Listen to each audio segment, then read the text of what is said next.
Some men spend their whole lives searching for home, while others spend just as long running from it. Silas Boone was the second kind, carrying 40 years of regret through Colorado's mountain wilderness like stones in his pockets.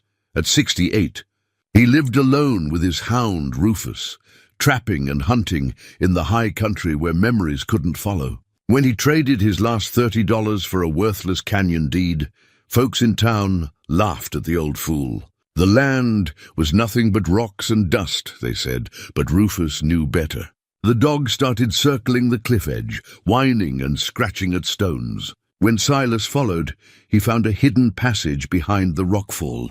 What lay beyond that narrow opening was something he never expected to see again, something that had been waiting 40 years for him to find it. What secret could make a man who'd spent decades running finally want to stay? Before we jump back in, tell us where you're tuning in from, and if this story touches you, make sure you're subscribed, because tomorrow I've saved something extra special for you. The morning mist clung to the bitter mesa range like an old man's breath in winter air.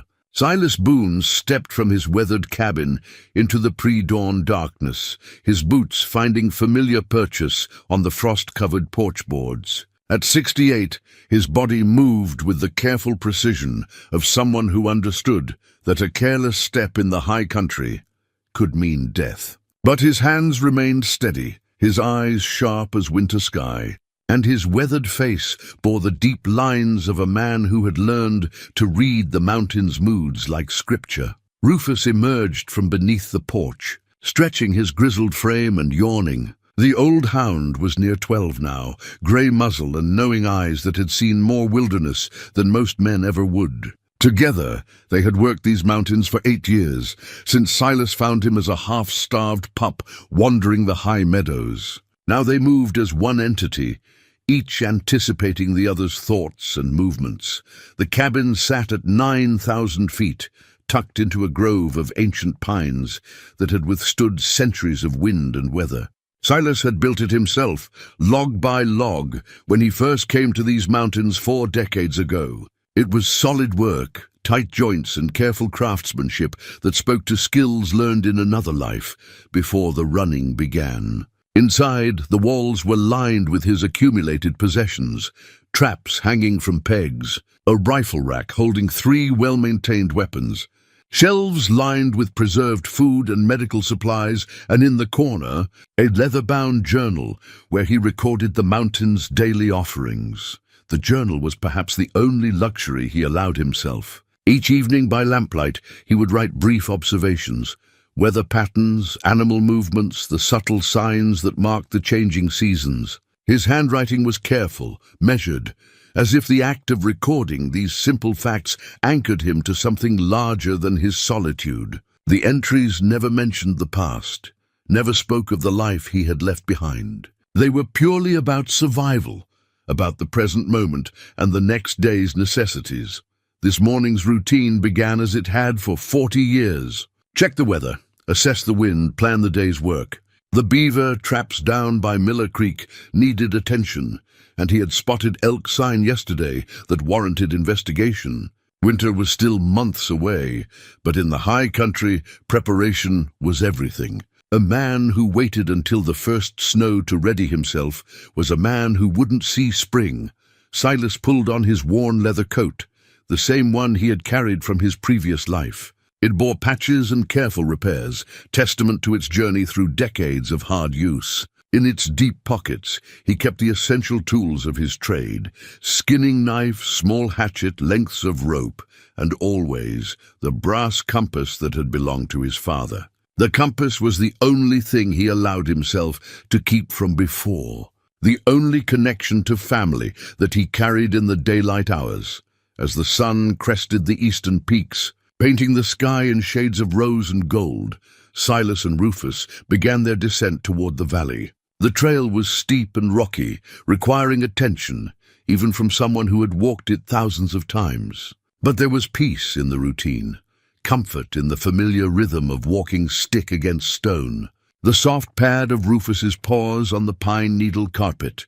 The town of Cedar Falls lay 2 hours down the mountain, a collection of weathered buildings clustered around a single main street. It was not much of a town, perhaps 200 souls, who had found reasons to stay in this remote corner of Colorado. Some worked the remaining silver claims, others ran cattle on the high meadows during summer months. Most had their own reasons for choosing isolation over the growing cities to the east. Silas made this journey once a month, sometimes less if the weather turned. He needed supplies, ammunition, salt, coffee, the occasional tool or piece of clothing. But more than that, he needed to remind himself that other people still existed, that the human world continued beyond his mountain sanctuary. These brief visits were both necessary and painful. Windows into a life he had chosen to abandon.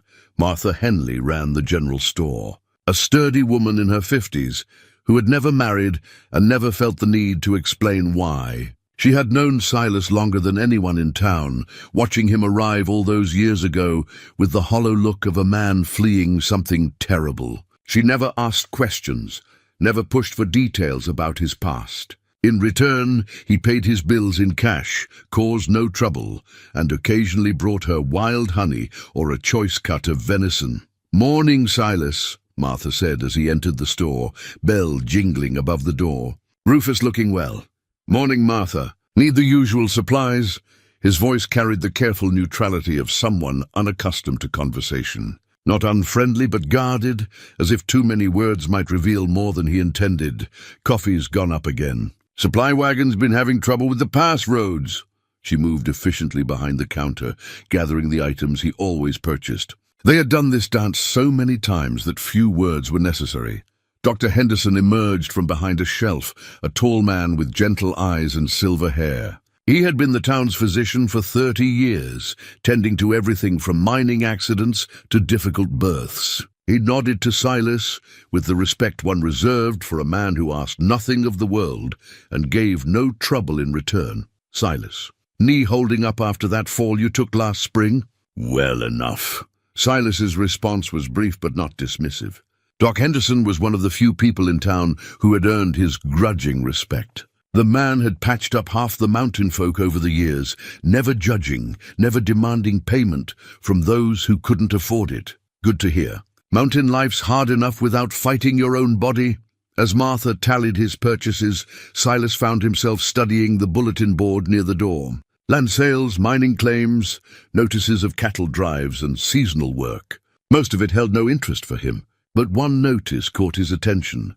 Canyon property for sale, 160 acres, $30 or best offer. Contact J. Whitman at the assay office. The price was laughably low, even for worthless land. $30 for 160 acres suggested property so remote or difficult that no one with sense would want it. Silas had $30, plus a few more coins saved from his occasional sale of pelts and meat. He also had a rifle that hadn't fired straight in 2 years, taking up space in his cabin. "Martha, who's J. Whitman?" "Jeremiah Whitman. Runs the assay office, deals in mining claims and such." "Why? This canyon property. What do you know about it?" Martha squinted at the notice. "Oh, that old thing. It's been posted for months. Land's way up north of here, past the old Hendricks place. Nothing but rocks and rattlesnakes, folks say. Can't even get cattle up there properly. Jeremiah inherited it from some relative, just wants it off his books." Doc Henderson chuckled. "You thinking of expanding your holdings, Silas? Getting into the ranching business?" There was gentle humor in the doctor's voice, but no mockery. Still, Silas felt heat rise in his cheeks. What was he thinking? He had a perfectly good cabin, knew every trail and stream for miles around his current territory. Why would he need more land, especially worthless canyon property he'd never even seen? But something about the notice nagged at him. Perhaps it was the low price, suggesting desperation to sell. Perhaps it was the location, even more remote than his current home. Or perhaps it was simply the restlessness that occasionally seized him, the need to move that had driven him to these mountains in the first place. "Just curious," he said, paying Martha for his supplies. Walking toward the assay office, Silas tried to examine his motivations. He had saved money carefully over the years, living simply and spending little. The cash represented security, the ability to buy supplies or medical care if needed. Spending it on worthless land was the action of a fool, yet he found himself pushing open the door to Whitman's office. Jeremiah Whitman was a nervous man in his 40s, pale from spending his days indoors examining ore samples and recording claims. He looked up from his ledgers with the eager expression of someone hoping for business. "Help you." "The Canyon property. 160 acres for $30. Whitman's face brightened. "Ah, yes. Been trying to move that for months. It's good land, mind you, just remote. Very remote. Up north past the Hendricks spread, maybe 8 miles beyond the last decent road. What makes it worth $30? Well, it's got water. Canyon runs east to west. Catches snowmelt from the high peaks. Plenty of timber, good hunting. Just difficult to access, and the terrain's rough for cattle." Silas studied the crude map Whitman produced. The property was indeed remote, tucked into a fold of mountains he had never explored. The nearest neighbor would be 20 miles away, perfect for a man who valued solitude. "I'll take it," he heard himself say. $30 and this rifle." He placed his broken weapon on the counter. Whitman blinked in surprise.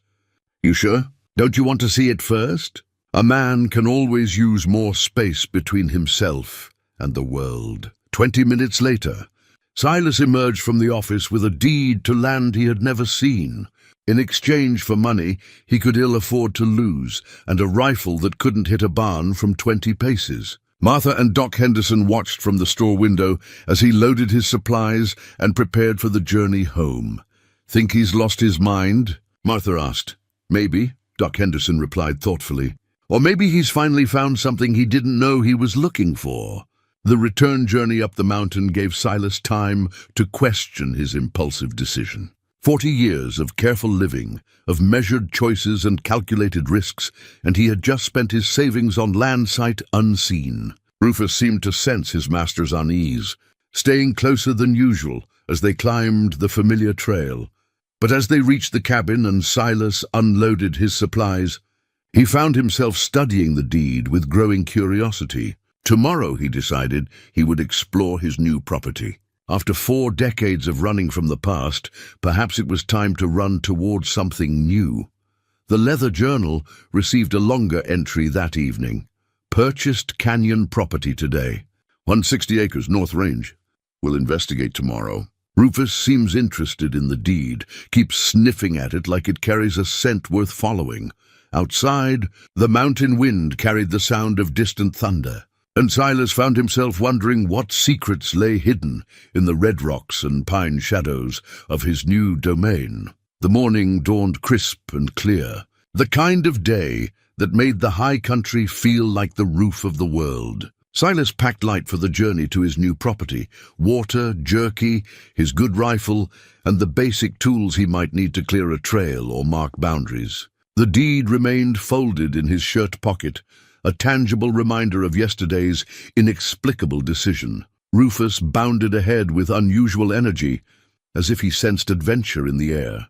The old hound rarely showed such enthusiasm anymore, preferring the comfort of established routines to the uncertainty of new territory. But today he ranged far ahead, then circled back to ensure Silas was following, his tail wagging with an excitement that seemed almost puppy-like. The journey north took them through country Silas knew only from a distance. Beyond the familiar landmarks of his 40-year territory, the landscape grew wilder, more broken. Ancient granite peaks thrust skyward like broken teeth, their faces scarred by countless winters of freeze and thaw. The trees changed too, becoming more sparse and wind-twisted, fighting for purchase in thin soil and harsh conditions.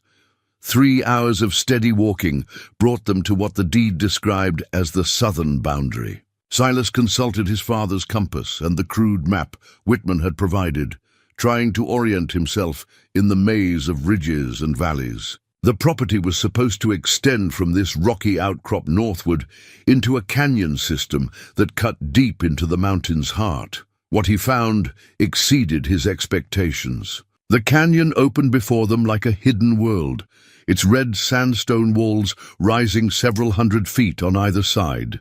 A thin stream meandered down the center, fed by springs and snowmelt from the peaks above. Pine and aspen clung to the slopes wherever they could find soil, creating patches of green against the warm stone. "Well, Rufus," Silas said, removing his hat to wipe the sweat from his forehead, "maybe I'm not such a fool after all." The dog was already exploring, nose to the ground, as he investigated scents both familiar and strange. This was good country for game. Deer sign marked the sandy soil near the stream, and Silas could see where elk had come down to drink. The canyon would provide shelter from winter winds, and the water supply appeared reliable. For $30, he had purchased a small paradise. They followed the stream deeper into the canyon, Silas marking trail signs as they went. The deed specified 160 acres, but the canyon seemed to stretch much farther than that would suggest. Perhaps the previous owner had been generous with his descriptions, or perhaps Whitman's map was more optimistic than accurate. Either way, Silas found himself pleased with his purchase. It was Rufus who first noticed something unusual. The dog had been ranging ahead, following game trails and investigating interesting scents, but suddenly his behavior changed. He stopped at the base of the eastern cliff wall, whining and pawing at what appeared to be a rockfall. His hackles rose slightly, not in aggression, but in the way of a dog sensing something significant that his human companion had missed. "What is it, boy?" Silas approached carefully, his hand instinctively moving to the rifle slung across his shoulder. In the wilderness, unusual behavior from a seasoned dog demanded attention. Rufus was focused on a particular section of the fallen rocks, a tumble of sandstone blocks that looked like the result of some long-ago earthquake or frost action.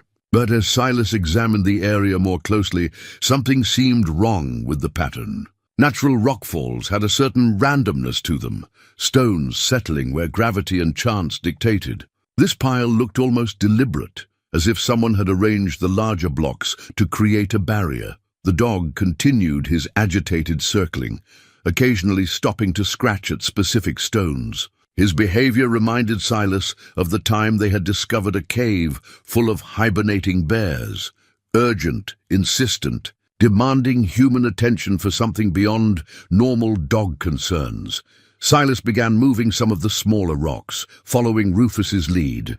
The stones were heavy but manageable, and as he cleared them away, he began to see gaps between the larger blocks. What he had taken for solid rockfall was actually a careful construction. Stones fitted together to create a wall that blocked something behind. Working steadily for an hour, Silas managed to create an opening large enough to peer through. Beyond the rock barrier lay a narrow passage, barely wide enough for a man to squeeze through sideways. The passage curved into darkness, disappearing into the heart of the cliff. Rufus immediately tried to push through the opening, his excitement now bordering on frenzy. Something about this hidden passage called to him with an urgency that Silas had never seen before. The dog's behavior was so insistent that Silas found himself taking seriously the idea that something important lay beyond the barrier. But what stopped his heart was what he found wedged between two of the stones he had moved, a tarnished piece of metal that caught the afternoon light. Pulling it free, Silas found himself holding a military dog tag, green-black with age and weather but still readable. The stamped letters made his hands shake. E. Boone, 24681357, B.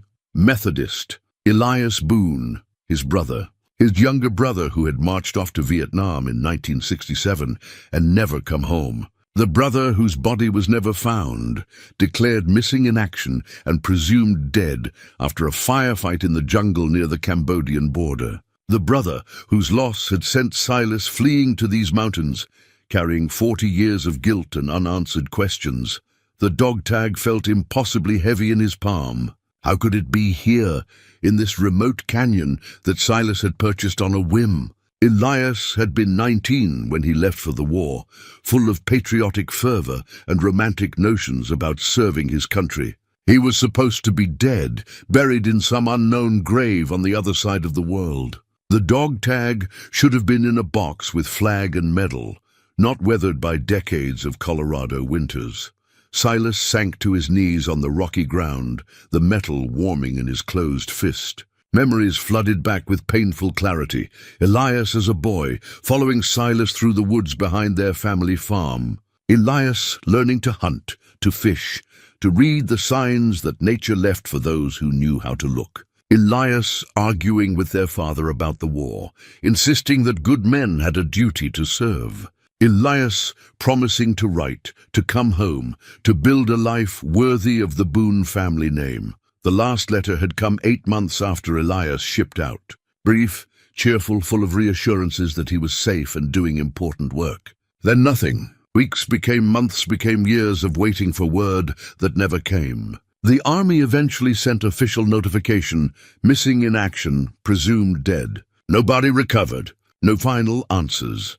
Silas had left home 2 months after that notification, unable to bear his parents' grief or his own sense of failure. He should have stopped Elias from enlisting, should have gone himself instead, should have somehow protected his younger brother from the war's hungry mouth.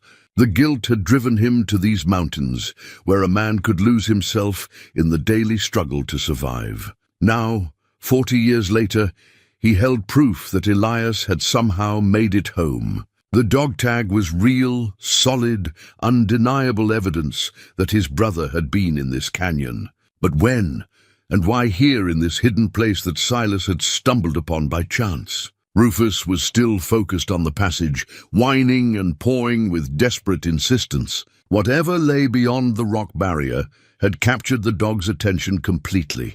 Silas forced himself to stand, to think beyond the shock of discovery. If Elias had been here, there might be answers to questions that had haunted him for decades. The passage was tight but navigable. Silas squeezed through sideways, following Rufus into the narrow gap between the cliff walls. Beyond the entry, the passage opened into a natural corridor that curved through the heart of the sandstone. Daylight filtered down from somewhere above, providing just enough illumination to show the way forward.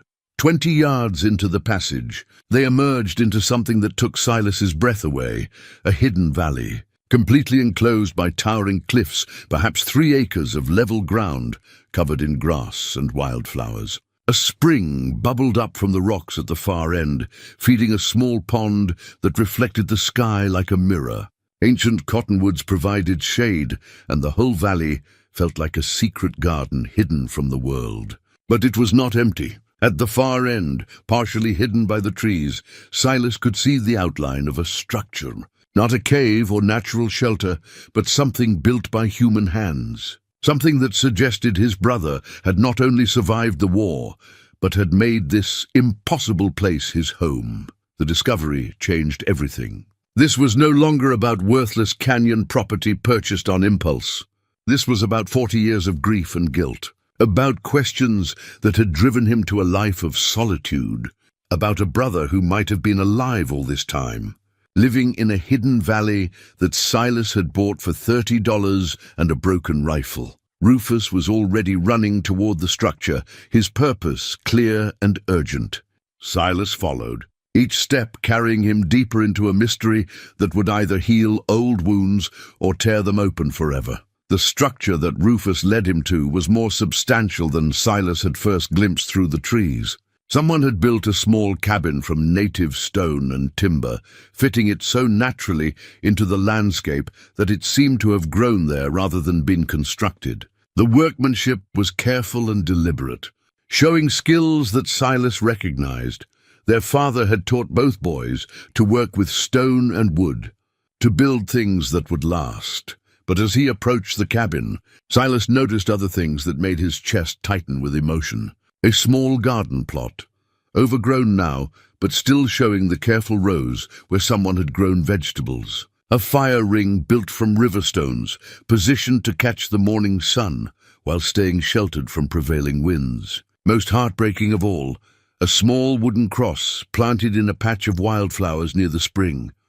Rufus whined softly as they approached the cross, his earlier excitement replaced by something more solemn. The marker was simple but carefully crafted, made from 2 pieces of pine, fitted together with mortise and tenon joints. Their father's technique, passed down to both his sons. No name adorned the cross, no dates or inscription, just smooth wood, weathered grey by mountain seasons. Silas knelt beside the grave, trying to understand what he was seeing. The mound beneath the flowers was small, too small for a grown man. Not Elias, then, but someone else who had shared this hidden valley.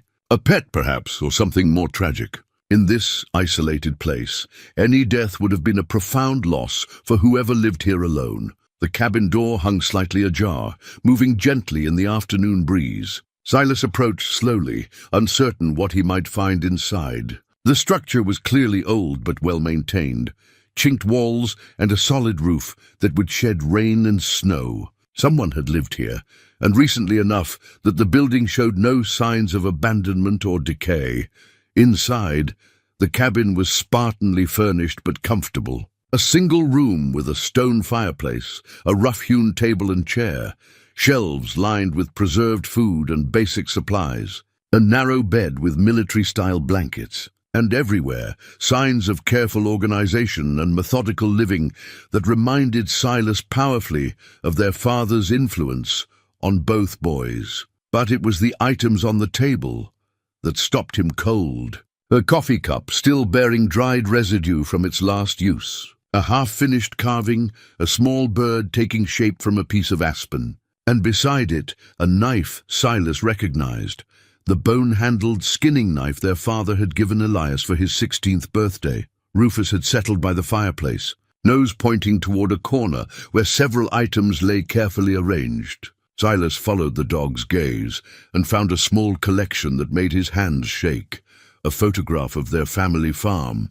Elias in his high school football uniform, their parents standing proudly beside their two sons. The photo was faded and creased from handling, as if someone had looked at it often over many years. Beside the photograph lay other mementos from home. Their mother's wooden thimble, a carved whistle their father had made, and most remarkably, Silas's own high school class ring, which he had given to Elias before leaving for work in the oil fields. Items that should have been lost in Southeast Asian jungles, but instead had somehow found their way to this impossible valley. The evidence was overwhelming. Elias had not only survived the war, but had made his way to this remote sanctuary, carrying memories of home and family with him. But where was he now? The cabin showed signs of recent habitation. The ashes in the fireplace were not more than a few days old, and the preserved food on the shelves suggested someone still called this place home. As afternoon shadows lengthened across the valley, Silas explored more systematically. Behind the cabin, he found a workshop area where someone had crafted tools and repaired equipment. The workbench bore the same careful organization that had marked their father's shop, every tool in its proper place, every project completed with patience and skill. It was here that Silas found the first evidence of what Elias had endured. Hidden beneath a canvas tarp, he discovered a collection of medical supplies that spoke to serious injury or ongoing health problems. Bandages, antiseptic, bottles of pills with labels too faded to read clearly. Someone living in this valley had dealt with significant pain and disability, managing their condition with whatever supplies they could obtain. The implications hit Silas like a physical blow. If Elias had made it home from Vietnam, why hadn't he contacted family? Why choose this extreme isolation instead of returning to the farm where their parents waited and grieved? The medical supplies suggested possible answers. Injuries so severe that Elias felt unable to face the expectations and questions that would come with homecoming. Silas remembered their father's letters during Elias's deployment, full of plans for when his younger son returned. The farm was waiting, a place in the family business, perhaps eventually a wife and children to carry on the Boone name. For a young man carrying physical and emotional wounds from war, such expectations might have felt impossible to meet. As evening approached, Silas found himself torn between hope and heartbreak. The evidence clearly indicated that Elias had not only survived, but had created a life of sorts in this hidden place. But it also suggested profound isolation and suffering, a man so damaged by war that he chose exile over family. The brother Silas remembered had been open and social, someone who drew energy from connections with others. This hermit's existence seemed like a kind of death in itself. Rufus had found a comfortable spot by the fireplace and showed no inclination to leave. The dog's behavior suggested familiarity with the cabin, as if he had been here before, or sensed something that made this place feel safe and right. For the first time since entering the valley, Silas considered the practical implications of his discovery. Night was falling, and the narrow passage they had used to enter would be treacherous in darkness. The sensible choice would be to camp here and return home in the morning. But something deeper than practicality kept him in the valley. After 40 years of wandering, of carrying guilt and unanswered questions, he was finally close to truth about his brother's fate. He built a small fire in the cabin's fireplace, using wood from a carefully stacked pile outside. As flames cast dancing shadows on the stone walls, Silas examined Elias's belongings more carefully. Each item told part of a story, the careful preservation of family mementos, the practical adaptations for wilderness living, the medical supplies that spoke to ongoing struggle, but it was the carving knife, still sharp and well-maintained, that affected him most deeply. He remembered teaching Elias to whittle during long summer evenings on the farm porch. His younger brother had shown natural talent, able to see the shape hidden in wood and coax it out with patient strokes. The half-finished bird on the table suggested that some things had survived whatever Elias had endured. As the fire settled into glowing coals, Silas found himself speaking to the empty cabin, words he had carried for 4 decades. "I should have stopped you from going. Should have gone myself instead. I'm sorry, Elias. I'm sorry I didn't look harder, didn't find you sooner."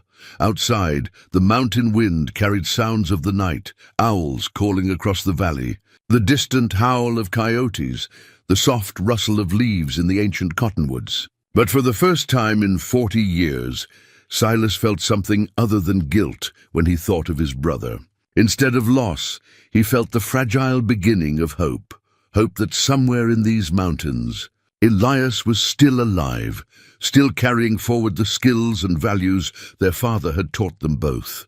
Dawn came gently to the hidden valley, filtered sunlight painting the cottonwood leaves gold and green. Silas woke on Elias's narrow bed, feeling more rested than he had in months, despite sleeping in a strange place. Rufus had spent the night by the door, alert and watchful, as if guarding secrets that only he understood. The morning light revealed details that had been hidden in yesterday's emotional tumult. The cabin was more than a simple shelter. It was a carefully planned homestead designed for long-term survival. Shelves held not just basic supplies, but evidence of sustainable living.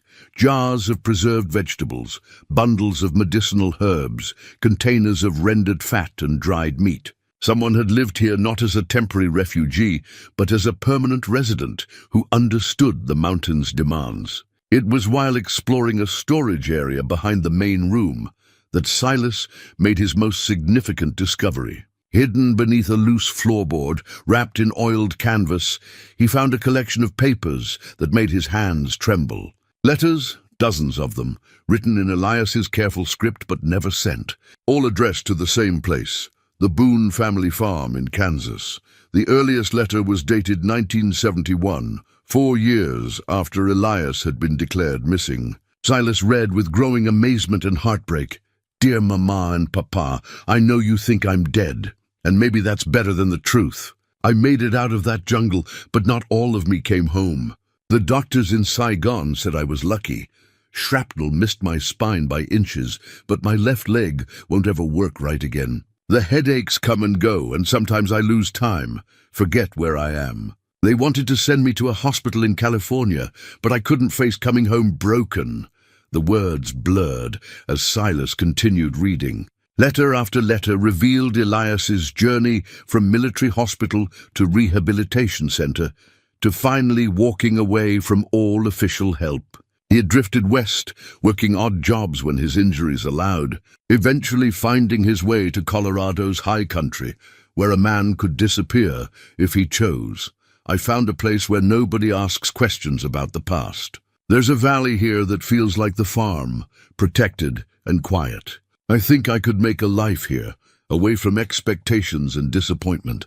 Sometimes I imagine bringing you here to see it, but then I remember how I limp now, how my hands shake when the headaches come. Better to let you grieve the son you sent to war than to burden you with the broken thing that came back. Each letter painted a picture of a man wrestling with invisible wounds that went far deeper than physical injury. Elias wrote about nightmares that left him afraid to sleep, about moments when the sound of wind in trees became helicopter rotors, about the crushing weight of survivor's guilt when so many of his unit had not made it home at all. But the letters also revealed something else, a man slowly healing, finding purpose in his chosen exile. Later entries described building the cabin, establishing the garden, learning to live with his limitations while discovering unexpected strengths. Elias had become a student of the wilderness, mastering skills that allowed not just survival, but a kind of flourishing. I helped a family last week. Migrants heading north got caught in an early snow, led them through the back trails to safety, shared what food I could spare. Felt good to be useful again, to protect instead of destroy. Maybe this is the life I was meant for, helping folks who find themselves lost in the high country. The bundle contained nearly 3 decades of unsent letters, a one-sided conversation with the family Elias had left behind. The most recent was dated just 6 months ago, revealing that he had somehow learned of their parents' deaths, Mama in 1995, Papa 3 years later.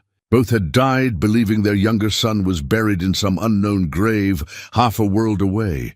I should have come home for the funerals. Should have let you know I was alive, let you see that the boy you raised became someone who could still do good in the world. But I was afraid you'd see only the damage, the ways that war changed me. Now it's too late for explanations, and I have to carry that regret along with all the others. Reading these intimate thoughts felt like trespassing, but Silas couldn't stop. Here was the brother he had lost, preserved in careful handwriting and honest reflection. Elias had not simply survived. He had struggled toward wisdom, finding ways to transform his pain into service for others. The letters revealed another crucial detail. Elias was not always alone in the valley. He wrote about occasional visits from travelers who had learned of his refuge, people fleeing various troubles who found temporary sanctuary in his hidden homestead. He had created an informal network of mountain trails and safe havens, helping those who needed to disappear for legitimate reasons. A woman came through last month with 2 small children, running from a husband who used his fists to settle arguments. Gave her supplies and directions to a place down south where she has family. Children were scared but brave, reminded me of us when we were small. Hope they find the safety they deserve. These later letters showed a man who had found purpose in his exile, transforming personal tragedy into quiet heroism. Elias had become a guardian of sorts, protecting those who needed protection, guided by the values their father had taught them both. But the most recent letters also contained troubling references to declining health, mentions of increasing pain, difficulty maintaining the homestead, concerns about what would happen to his informal network if he could no longer serve as its anchor. The medical supplies Silas had found suddenly made more sense. Elias was fighting a losing battle against the accumulated damage of decades in harsh conditions. My body is wearing out faster than I hoped. The old wounds are catching up with me, and the isolation that once felt like protection now feels like a trap. Sometimes I wonder if Silas ever thinks about me, if he blames himself for not stopping me from enlisting. I hope he found a good life somewhere.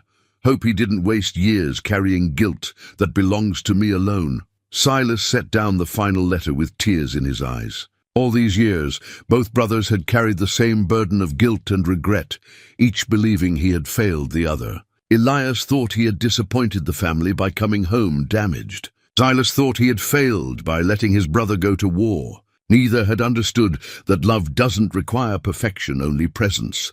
The question now was urgent.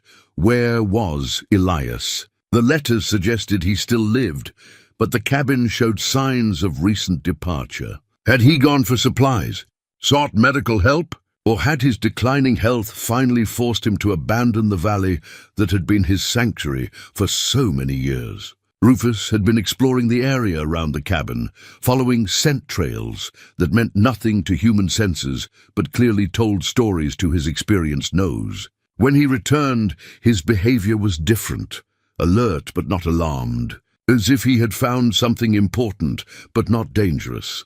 Standing in the morning sunlight of his brother's secret valley, holding 40 years of unspoken words, Silas made a decision that surprised him with its certainty. He would find Elias wherever his brother had gone. The boy who had once promised to always watch out for his younger sibling would finally keep that promise, even if it had taken 4 decades to learn where to look. The search for current signs of Elias began systematically.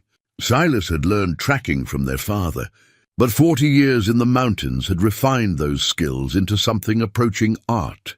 Every broken twig, every displaced stone, every faint impression in soft earth told part of a story for those who knew how to read it. Behind the cabin, he found what he was looking for, a well-worn trail leading deeper into the valley's northern reaches. The path showed regular use, but was carefully concealed, marked only by subtle signs that would be invisible to casual observers. Bent grass stems, small cairns positioned to look natural, blazes cut into tree bark at eye level for someone who knew where to look.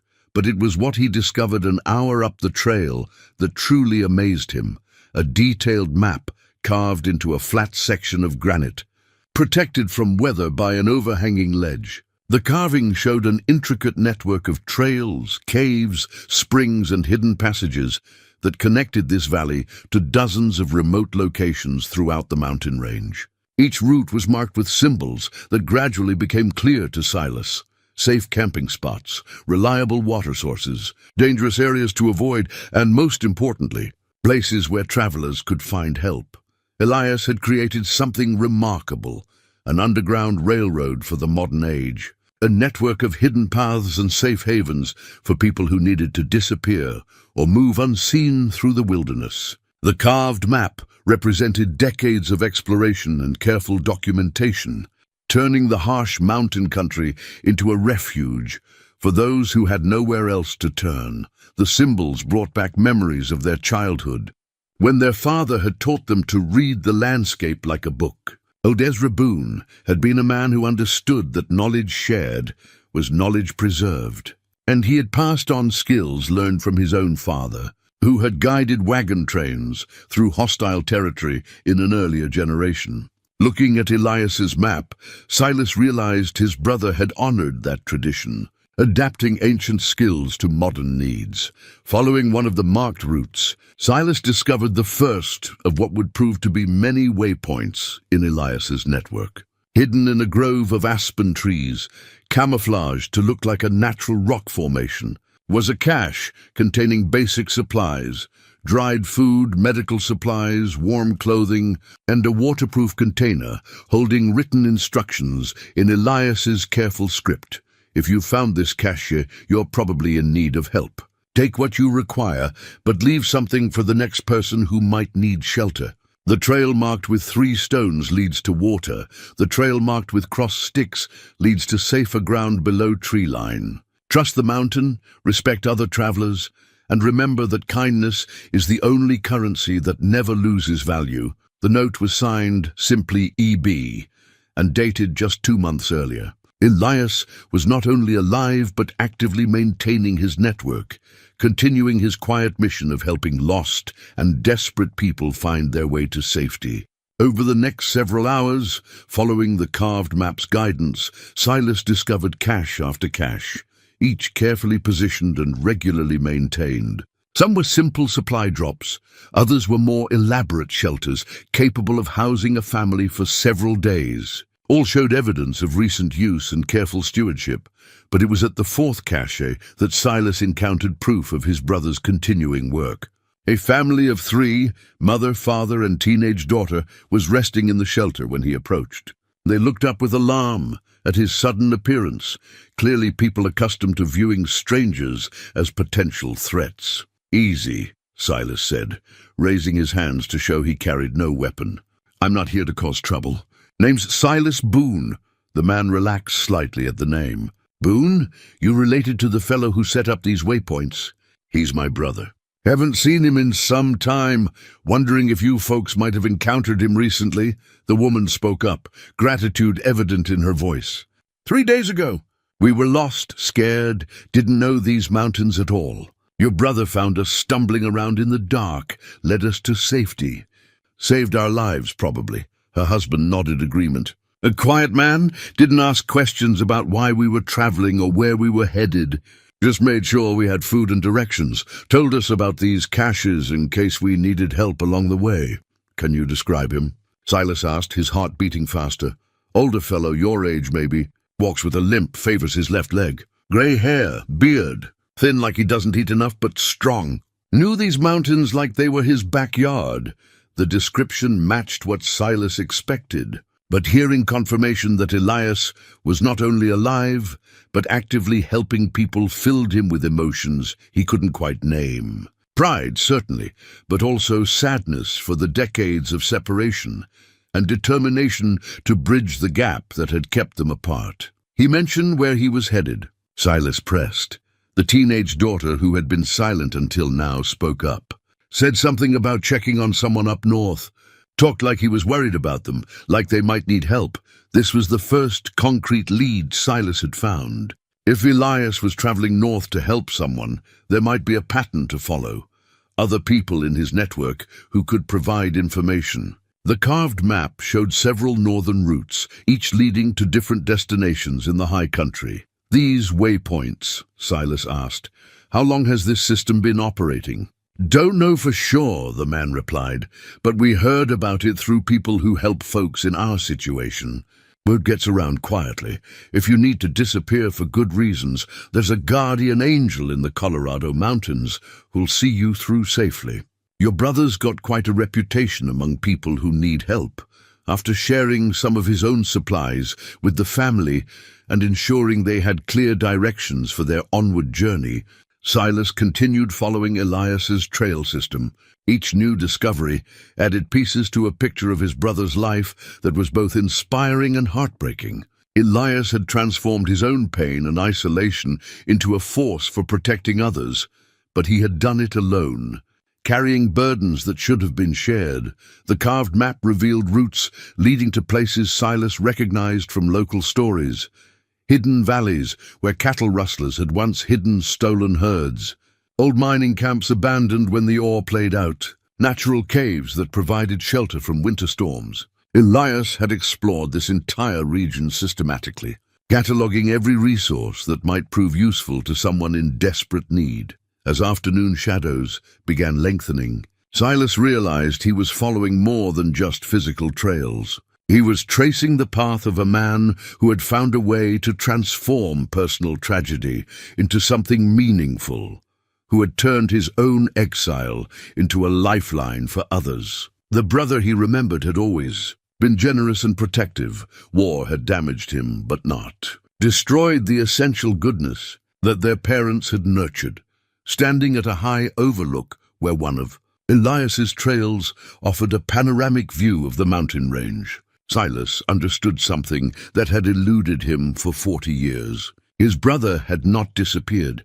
He had simply found a different way to serve, a different way to honor the values their father had taught them both. The boy who had gone to war believing in duty and protection had become a man who practiced those virtues in the most direct way possible. But time was running short. If Elias was traveling north to help someone in need, and if his health was declining as the letter suggested, then every day of delay might be crucial. Silas needed to move faster, think more strategically about where his brother might have gone and why. The northern trail led through increasingly difficult terrain, climbing toward peaks that scraped the sky like broken glass. Silas pushed his aging body harder than he had in years, driven by urgency and the growing conviction that time was running out. Rufus seemed to understand the stakes. ranging ahead to scout the trail, while frequently returning to check on his master's progress. It was during a rest stop at one of Elias's supply caches that Silas found the next crucial piece of evidence. Hidden beneath the usual supplies was a small wooden box, carefully crafted and fitted with a tight lid. Inside, wrapped in oiled cloth, was a photograph that stopped his heart. Himself and Elias as boys, perhaps 8 and 6 years old, standing beside their father's truck after a successful fishing trip. Both boys grinned at the camera, holding up strings of trout, their faces bright with the uncomplicated joy of childhood. He remembered that day with startling clarity. Their father had driven them to Miller's Creek before dawn, teaching them patience and technique as the morning mist rose from the water. Elias had caught his first large trout that day, a beautiful rainbow that had fought like fury before surrendering to his careful handling. Their mother had fried the fish for dinner, and their father had proclaimed it the finest meal he'd ever tasted. The photograph bore a recent notation in Elias's handwriting on the back, "For Silas. Hope you remember the good times too. Found this in Mama's things after the funeral." She kept it on her dresser until the end. The words hit Silas like a physical blow. Not only had Elias somehow learned of their parents' deaths, but he had attended the funerals close enough to their mother's house to retrieve personal items. He had been there, watching from a distance while Silas grieved alone, believing himself to be the only surviving member of their family. Why hadn't Elias approached him then? What fear or shame had kept him hidden even during their parents' final farewell? The photograph suggested that Elias wanted contact, wanted to bridge the gap between them, but something still held him back from direct communication. As Silas climbed higher into the mountains, following signs that were becoming increasingly subtle, he found himself reconstructing not just his brother's recent movements, but his entire approach to life in exile. Elias had become a student of concealment and misdirection, someone who could move through the wilderness, leaving barely a trace. Yet he had also become a teacher, passing on survival skills to those who needed them most desperately. At the next waypoint, Silas discovered evidence of this teaching role. Carved into a sheltered cliff face were detailed instructions for wilderness survival, how to find water in dry country, how to build fires that produce minimal smoke, how to read weather patterns and avoid dangerous storms. The carvings were deep and clear, meant to last for generations of travelers who might need such knowledge. But these were more than survival instructions. They were life lessons wrapped in practical advice. Trust your instincts, but verify with evidence. Help others when you can, but don't sacrifice yourself needlessly. Every sunrise is a gift. Make it count. The voice of their father echoed in these carved words. Filtered through Elias's decades of hard-won experience, the trail grew steeper and more treacherous, winding through terrain that would challenge even experienced climbers. Silas found himself grateful for his 40 years of mountain living, but he also recognized that he was pushing his 68-year-old body beyond safe limits. His knees ached, his lungs burned in the thin air, and his hands shook slightly from fatigue and cold. It was Rufus who found the next significant clue. The old dog had disappeared around a bend in the trail, then returned with urgent whining and circling behavior that indicated something important ahead. Following his lead, Silas discovered what appeared to be the remnants of a camp, not one of Elias's established waypoints, but a temporary shelter that someone had used recently. The fire ring was cold, but not ancient, perhaps 3 or 4 days old. Careful examination revealed traces of medical care, blood-stained bandages, an empty bottle that had once contained pain medication, and most ominously, a discarded walking stick that showed signs of heavy use. Someone had been hurt badly enough to need significant medical attention, and the evidence suggested they had been traveling with help, following the trail beyond the camp. Silas found confirmatory evidence of his worst fears. Boot prints in a patch of soft earth showed 2 distinct patterns, one set deep and regular, the other shallow and uneven, suggesting someone being helped or supported by a companion. The uneven prints matched what he would expect from someone walking with a severe limp, someone whose left leg could no longer bear full weight. The realization hit him like cold water. Elias was not traveling north to help someone else. He was the one who needed help, and someone from his network was trying to get him to safety. The recent departure from the hidden valley had not been routine maintenance of his trail system, but a desperate journey undertaken by a man whose body was finally failing him. This changed everything. Instead of tracking a healthy man who might be anywhere in the vast mountain wilderness, Silas was following someone who was seriously injured or ill, moving slowly and probably seeking medical attention. The destination would be somewhere with facilities to treat serious health problems, one of the small towns that dotted the mountain region, or possibly a hospital in the larger communities to the east. But who was helping Elias? The second set of boot prints belonged to someone with a shorter stride, possibly a woman or young person. Someone from his informal network who had been willing to risk a dangerous journey to help their guardian reach safety. The loyalty Elias had inspired in the people he helped spoke to the kind of man he had become, despite his wounds and isolation. As darkness fell and Silas was forced to make camp, he found himself torn between hope and despair. The evidence suggested that Elias was alive, but in serious trouble, possibly dying from whatever condition had finally driven him from his sanctuary. After 40 years of separation, Silas might be too late to reconcile with the brother he had lost to war and guilt. But he had also discovered something wonderful. Elias had not simply survived, but had created something meaningful from his pain. The network of trails and caches, the people he had helped, the wisdom he had carved into stone, all of it testified to a life lived with purpose and generosity. Whatever flaws Elias perceived in himself, whatever shame had kept him in exile, he had remained true to the values their father had taught them both. Lying in his sleeping bag beside a carefully banked fire, listening to Rufus's steady breathing and the sound of wind in the high pines, Silas made a promise to the stars above. He would find his brother, whatever it took. And when he did, the first words out of his mouth would not be questions or recriminations, but the simple truth that had taken him 40 years to understand. Family love doesn't require perfection, only presence, and it was never too late to come home. The dawn brought clarity to more than just the mountain landscape. As Silas packed his meager camp and prepared to continue following the trail, Rufus led him to a discovery that changed everything he thought he understood about his brother's situation. Hidden beneath a cairn of stones, placed deliberately where someone following the trail would find it, was a small, waterproof container. Inside, Silas found a prescription bottle that made his hands shake as he read the label. Elias Boone, oxycodone, for severe pain. Dr. Jennifer Martinez, Mercy General Hospital, Grand Junction. The date was recent, filled just 3 weeks ago, but it was the other items in the container that revealed the true scope of his brother's condition. A letter from an oncologist, clinical and direct in its assessment.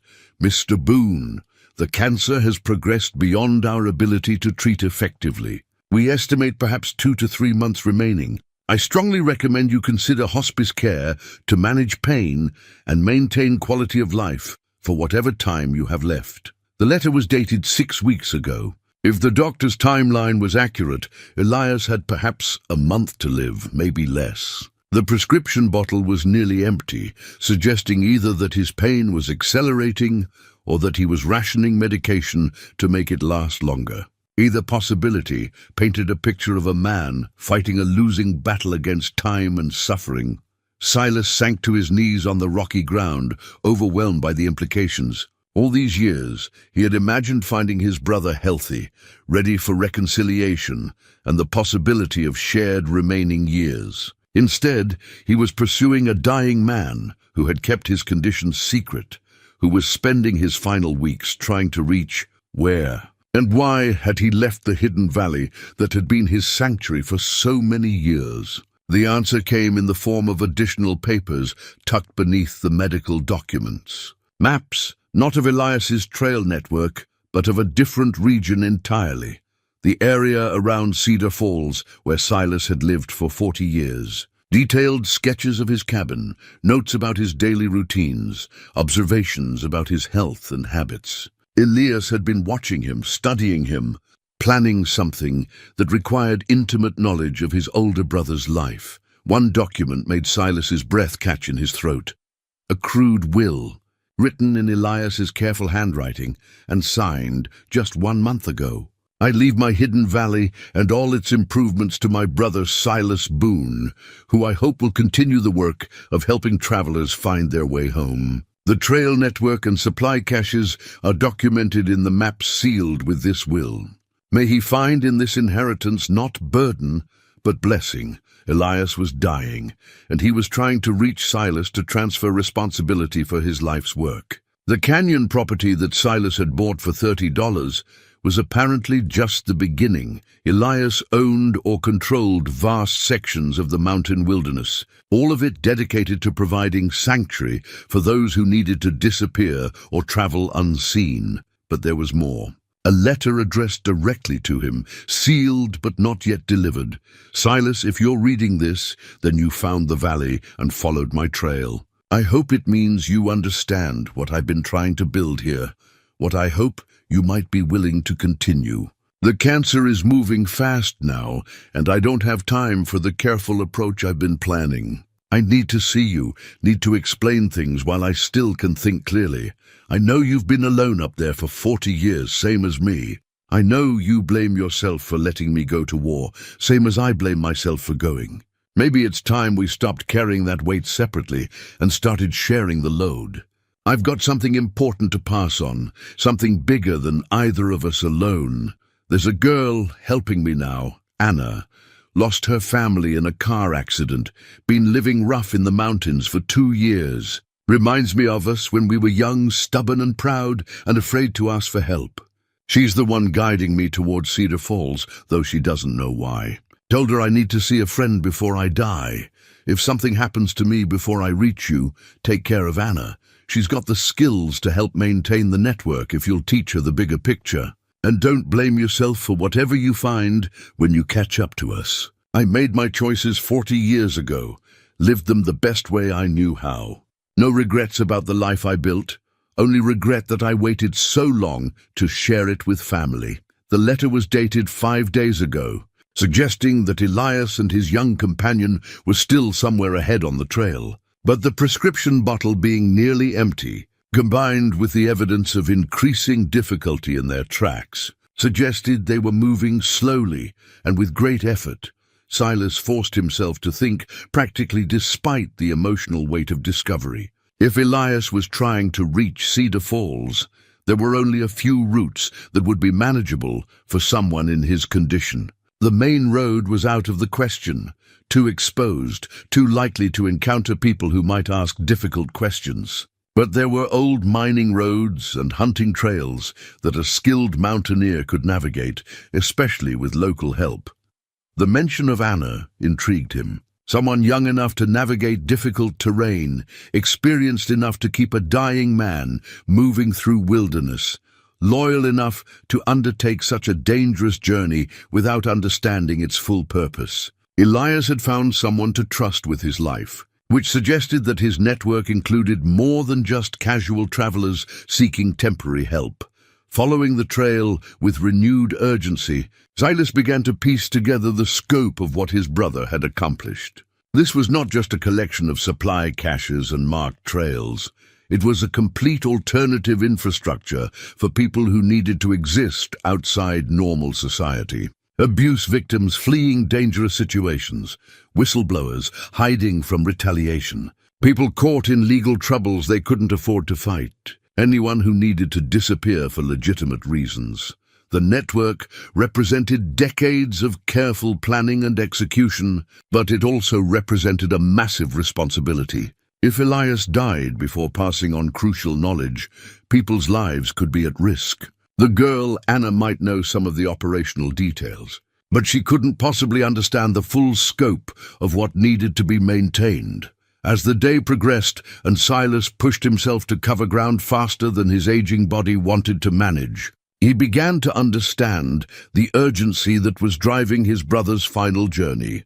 Elias was not just trying to reconcile with family, he was trying to ensure that his life's work would continue after his death. The cancer had forced him to accelerate a transition plan that he had probably been developing for years.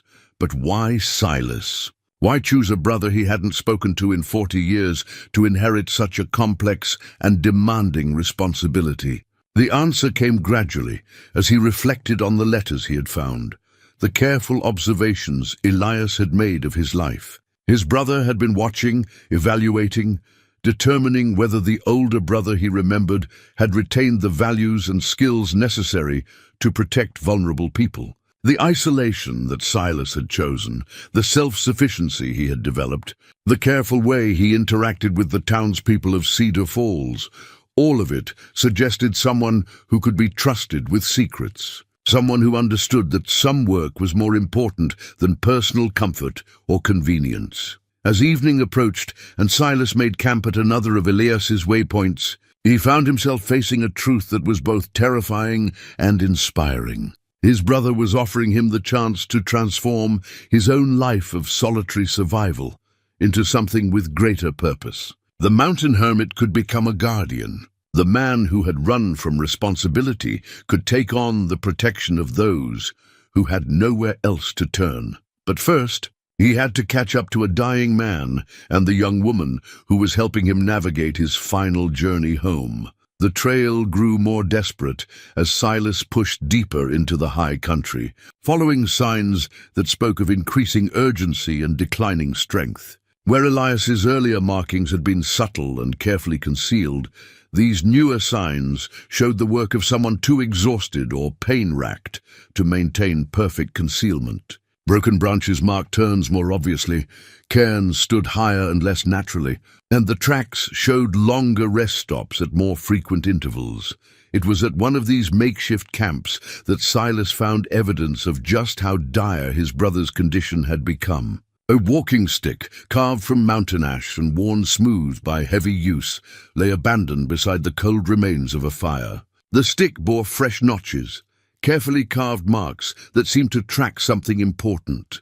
Counting them, Silas realized with growing alarm that there were 23 notches, days perhaps, marking Elias's final journey. If the oncologist's timeline was accurate, and if these notches represented a countdown of remaining time, then Elias had perhaps a week left to live, maybe less. The urgency that had been driving Silas transformed into something approaching desperation. 40 years of separation, and he might miss his brother's final moments by mere days, but the walking stick told another story as well. Each notch was clean and deliberate, carved with the precision of someone maintaining hope and purpose despite overwhelming circumstances. These were not the marks of a man surrendering to death, but of someone measuring his remaining time against important goals that still needed to be accomplished. Rufus had been growing increasingly agitated as they followed the trail, his behavior suggesting that he could smell or sense things beyond human perception. The old dog's nose was still sharp, and his years in the wilderness had taught him to recognize the subtle signs that marked serious illness or injury. When he began whining and pacing at a specific spot along the trail, Silas knew they were close to something significant. Following Rufus's lead, Silas discovered what appeared to be a hastily constructed shelter, built from deadfall and pine boughs in a style that prioritized speed over durability. Inside, the ground showed signs of recent occupation by two people, one larger impression that suggested someone lying down for extended periods, and a smaller one indicating someone who had remained sitting or crouching, probably keeping watch.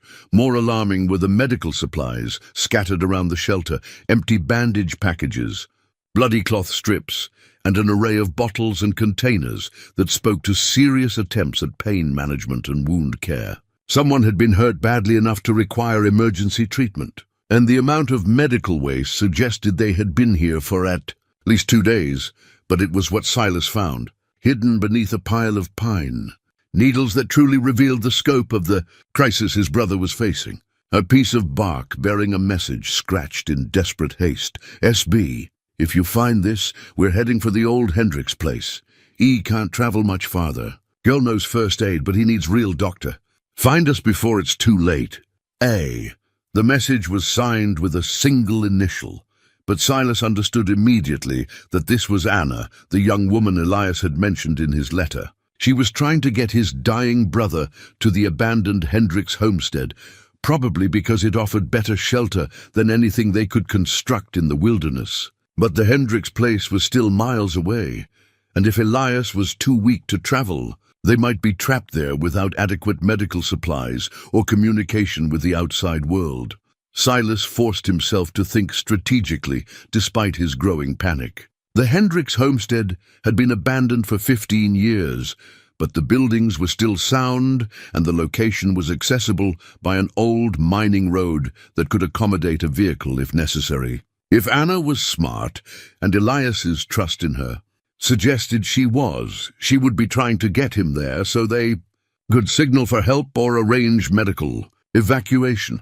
But reaching the homestead would require crossing some of the most difficult terrain in the region, including a high mountain pass that would be dangerous even for healthy, experienced climbers. For a dying man and a young woman trying to help him, the journey represented enormous risk.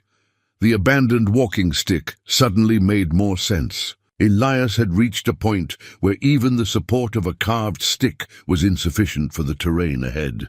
Anna would be bearing most of his weight now, helping him navigate obstacles that would have been simple challenges just weeks earlier. The physical demands on both of them would be enormous. Pushing his own aging body harder than he had in years, Silas began the approach to the high pass. The trail here was barely visible, more of a game path than anything designed for human travel. Each step required careful attention to avoid loose rock or hidden crevasses, and the altitude made every breath a conscious effort. But as he climbed, Silas found himself drawing on reserves of strength and determination that surprised him. The skills their father had taught both boys, reading terrain, managing energy, staying focused under stress, came flooding back as if 40 years of careful living had been preparation for this moment. He was no longer just an aging hermit following a cold trail. He was a brother racing against time to reach family. The pass itself was a narrow saddle between two peaks, exposed to wind and weather that could change from manageable to deadly within minutes. As Silas approached the highest point, he could see weather building to the west. Dark clouds that promised the kind of late-season storm that could trap travelers for days. If Elias and Anna were caught in the open when that weather hit, they would not survive. It was at the summit of the pass that Silas finally saw them. Far below, moving slowly across a rocky slope that led toward the distant Hendricks buildings. Two figures struggled against terrain and time. Even at this distance, Silas could see that one person was supporting most of the weight of the other, their progress measured in yards rather than miles. They were perhaps 3 hours from the homestead buildings, but at their current pace, it would take them the rest of the day to cover that distance. The approaching storm would reach them first. Using his father's binoculars, Silas studied the scene below with growing alarm. The larger figure, certainly Elias, was moving with the careful, conserved motions of someone whose body was failing. His supporter, Anna, was clearly strong and determined, but she was also small and would be reaching the limits of her endurance. They needed help, and they needed it soon, but reaching them would require Silas to descend a slope that was dangerous under the best conditions and potentially fatal in the approaching weather. The rational choice would be to continue to the Hendricks place and wait for them there, ensuring that help was available when they finally arrived. The brotherly choice was to go to them now, to share the burden and risk of their final approach together. Standing on the windswept pass, watching his dying brother struggle across hostile terrain with only a stranger's loyalty to sustain him, Silas made the same choice he should have made 40 years earlier. He chose family over safety, connection over caution. He began the descent that would either reunite them or kill them all in the attempt. Rufus, sensing the change in mission, bounded ahead with renewed energy. The old dog had been bred for mountain work, and he seemed to understand that speed and sure footing were now more important than careful tracking. Together, man and dog began racing down the treacherous slope, chasing 40 years of regret and the chance to finally fulfill a promise made to a 19-year-old boy who had believed his older brother would always watch out for him. The storm was coming. His brother was dying, and time was running out. But for the first time in 4 decades, Silas Boone was running toward his responsibilities instead of away from them. Whatever happened in the next few hours would determine whether the Boone family ended with 2 old men dying alone in the mountains, or whether it continued with the kind of reconciliation that transforms pain into purpose and isolation into connection. The descent was treacherous, but it was also a kind of homecoming, the return of a brother who had finally learned that love doesn't require perfection, only presence, and that it's never too late to keep the promises that matter most. The descent was a controlled fall down loose scree and weathered granite, each step a calculated risk that could send him tumbling hundreds of feet if he chose wrongly. But Silas moved with the desperate grace of a man who had finally found something worth risking everything to reach. Rufus bounded alongside him, the old dog's mountain-bred instincts guiding them both along the safest route through the treacherous terrain. As he drew closer to the struggling figures below, Silas could see the true scope of what Anna was attempting. She was perhaps 25, lean and strong in the way of someone who had learned survival through necessity rather than choice. But she was also clearly exhausted, her movements showing the careful economy of someone rationing strength against an impossible task. Elias was barely conscious, his feet moving through muscle memory and stubborn will rather than awareness of his surroundings. Even from a distance, Silas could see how dramatically his brother had changed. The man who had built the hidden valley, who had maintained a network of trails and caches, was now a shadow held upright only by Anna's determination and his own refusal to surrender. "Anna!" Silas called as he reached speaking distance, his voice echoing off the surrounding cliffs. "Anna, I'm here to help!" The young woman looked up with a mixture of relief and wariness. She had been alone with this responsibility for days, and the sudden appearance of a stranger, even one who knew her name, required careful evaluation. But when Elias raised his head at the sound of Silas's voice, recognition flickered in his fever-bright eyes. "Silas?" The word was barely a whisper, but it carried 40 years of questions and regret. "How did you—" "The valley. You found it." "I found it all, Elias, the letters, the maps, everything you built.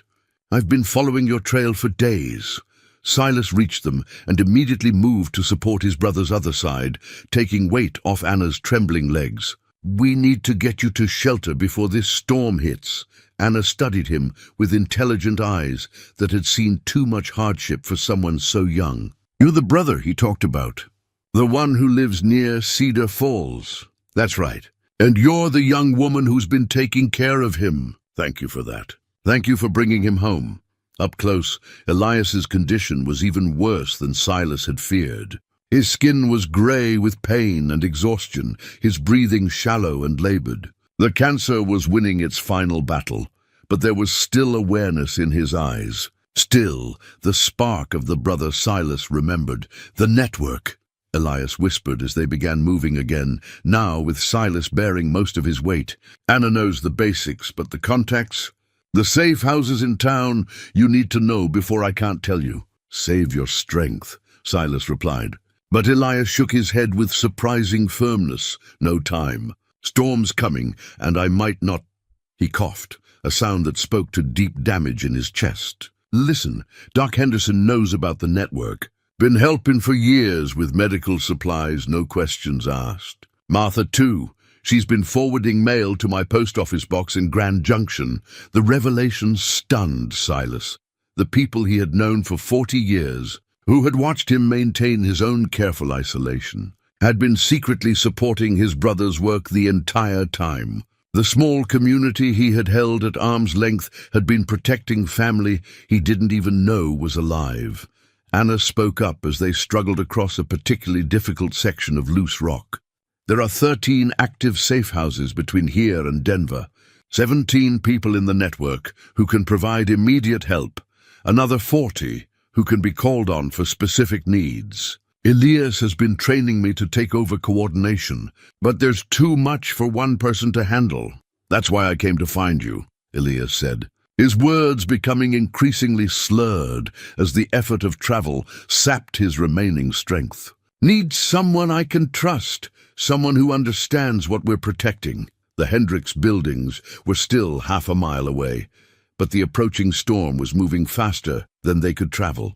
The first fat raindrops began falling, carrying the promise of the deluge to come. If they were caught in the open when the full storm hit, hypothermia would kill them all within hours. There, Anna pointed to a cluster of boulders that formed a natural shelter. We can wait out the worst of it there, then make the final push when it clears.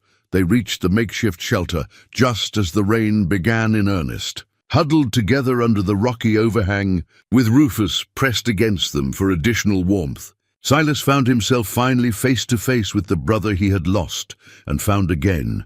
Elias reached into his jacket with shaking hands and withdrew a familiar object, their father's compass. The one Silas remembered from countless childhood adventures. Been carrying this since Vietnam, Elias whispered.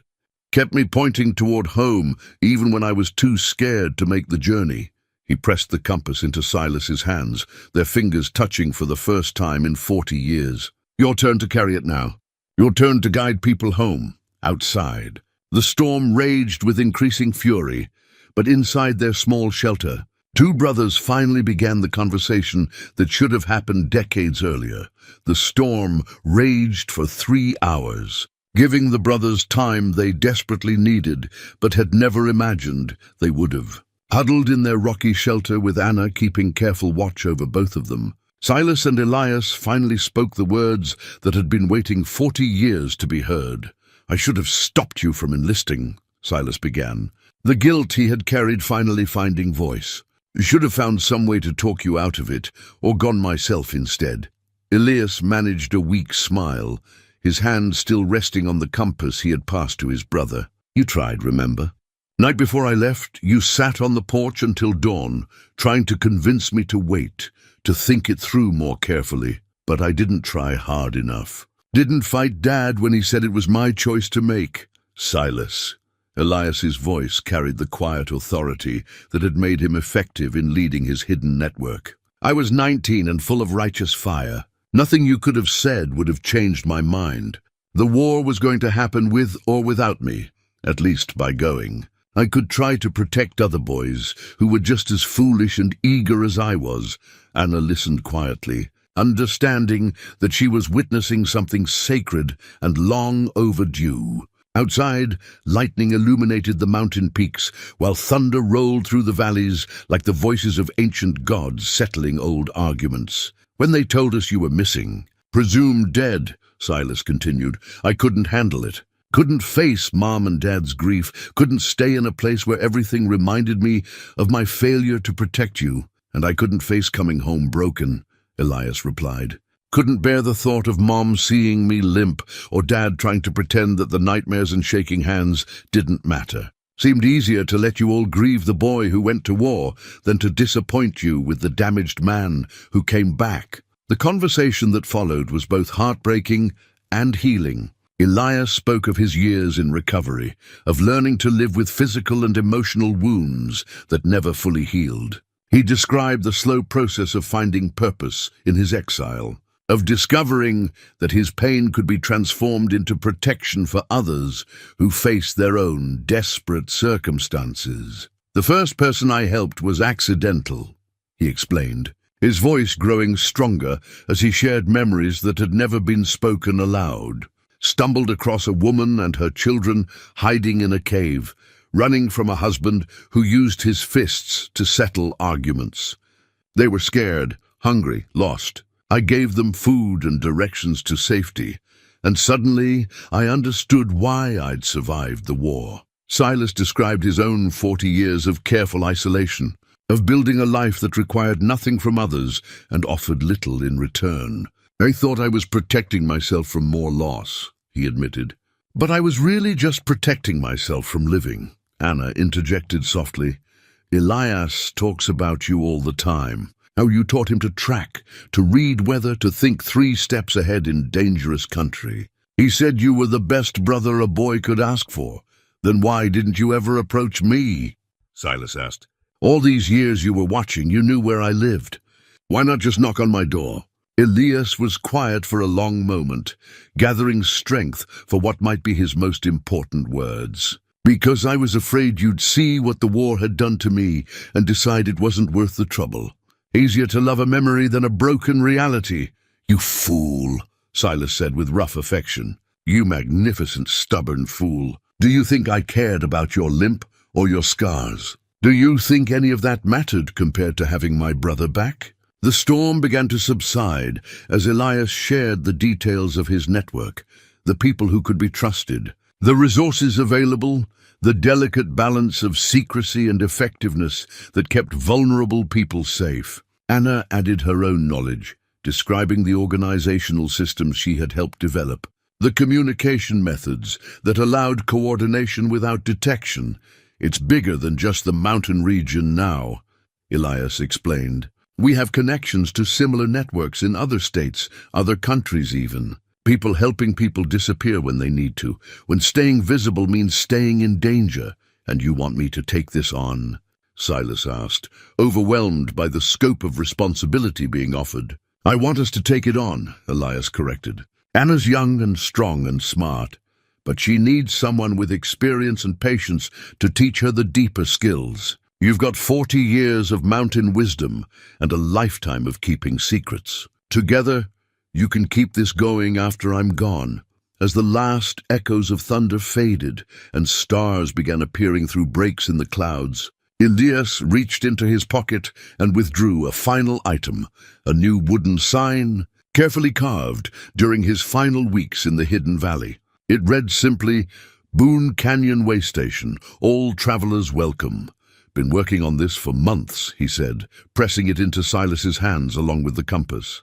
Figured it was time to make the work official, and time to put the family name on something worth preserving. The weight of the carved sign felt like a covenant, a promise to honor not just Elias's legacy, but the values their father had taught them both. Outside, the storm had passed, leaving the air clean and the path to the Hendricks buildings clear under starlight. 6 months later, Silas stood beside the newly erected sign at the entrance to what had once been his brother's secret valley. Boone Canyon Way Station, all travelers welcome, gleamed in the morning sunlight, carved letters filled with pine pitch to make them weather-resistant and visible from a distance. Below it, a smaller sign added practical information. Supplies available. Medical aid, no. Questions asked. The transformation of the hidden refuge into an official way station had required careful coordination with local authorities and considerable trust building within the existing network. Doc Henderson had proved invaluable in those early days, using his medical credentials and community standing to legitimize what had previously operated entirely in shadows. Martha had contributed her business sense, helping to establish supply lines and financial systems that could sustain the operation long-term. Anna had become not just a partner, but the heart of the expanded operation. Her youth and energy complemented Silas's experience and patience, creating a combination that served their diverse visitors well. She had moved into the main cabin, while Silas maintained his residence in his original mountain home. The two locations connected by well-maintained trails that allowed quick response to emergencies. The young woman had proved remarkably adept at the complex balance required to run such an operation. She possessed an intuitive understanding of when to offer help without questions and when careful inquiry was necessary for everyone's safety. Under her management, the way station had helped over 60 people in its first 6 months of official operation. families fleeing domestic violence, witnesses hiding from retaliation, individuals whose immigration status left them vulnerable to exploitation. But it was the unofficial memorial in the small cemetery beside the spring that drew Silas's daily attention. Elias had lived only 3 weeks after their reunion, time spent in relative comfort at the Hendricks place while Silas arranged for proper medical care. Doc Henderson had made daily visits, managing pain medication and ensuring dignity during the final transition. Martha had provided supplies and moral support, finally able to openly acknowledge her decades of quiet assistance to the brothers' work. The grave marker was simple but meaningful. Elias Boone, 1948-2024. He helped people find their way home. Below the inscription, Anna had carved a smaller symbol, a compass rose pointing in all directions, representing the network that continued to guide travelers towards safety. Rufus had adapted to the increased activity around the way station with surprising grace. The old dog seemed to understand that his role had evolved from companionship to something approaching security, and he had taken to patrolling the valley's perimeter with renewed purpose. He had also begun training a younger dog, a golden retriever mix that Anna had rescued from an abandoned camp, teaching the pup the subtle skills required to assist in their work. On this particular morning, Silas was expecting visitors from the state authorities who periodically checked on the way station's operations. The legal framework they had established was complex but effective. The facility operated as a licensed emergency shelter and wilderness rescue station, providing cover for its more sensitive functions while ensuring compliance with relevant regulations. The sound of vehicles on the access road announced the arrival of their guests. But Silas was surprised to see that the official delegation included more than just the usual inspectors. 3 cars pulled up to the main cabin, disgorging not only state officials, but several people whose faces he recognized from Anna's careful documentation of their network. Silas called Maria Santos, a social worker from Denver, who had become one of their most reliable partners. "We brought some friends who wanted to see what you've built here." The group that gathered in the valley that morning represented the true scope of what Elias had created and what Silas and Anna were working to expand. Teachers who provided education to children hiding with their families. Lawyers who offered legal aid without demanding documentation. Medical professionals who treated injuries without reporting requirements, and dozens of others who had chosen to use their skills in service of people whom the formal system often failed to protect. Anna emerged from the cabin with coffee and sandwiches, her efficiency masking the emotion of seeing so many network members gathered in one place. For security reasons, such meetings were rare. But this gathering had been planned to mark the official recognition of the way station as a model program worthy of replication in other regions. Elias would have been amazed, said Dr. Patricia Williams, a trauma specialist who had helped develop protocols for treating visitors with severe PTSD. He always worried that the network was too informal, too dependent on personal relationships to survive long-term. What you've created here has the structure to last for generations. As the day progressed, Silas found himself reflecting on the journey that had brought him from isolated hermit to the center of a community dedicated to protecting vulnerable people.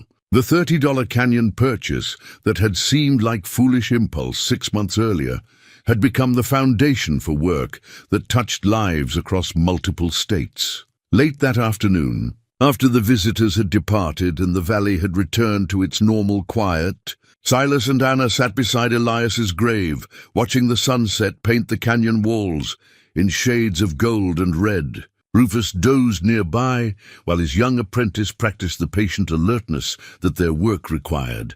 "Think we're doing it right?" Anna asked, a question that had become their regular evening ritual. "I think we're doing it like Elias would have wanted," Silas replied, pulling out the brass compass that had become his most treasured possession. The needle pointed steadily north, but he had learned that true direction came from something deeper than magnetic orientation. "Tomorrow we've got that family from Texas arriving," Anna noted, consulting the discrete communication system they used to coordinate arrivals. 3 kids, all under 10. Mom's been hiding them from an ex-husband with connections to local police. "We'll be ready," Silas assured her. "That's what family does. We help each other find the way home." As darkness settled over Boone Canyon Way Station, lights came on in the cabin windows and smoke rose from the chimney, visible signs of welcome for anyone who might be traveling the mountain trails in need of sanctuary. The wooden sign caught the last rays of sunlight, its carved letters promising that in this hidden valley, all travelers would find the help they needed to continue their journey towards safety and hope.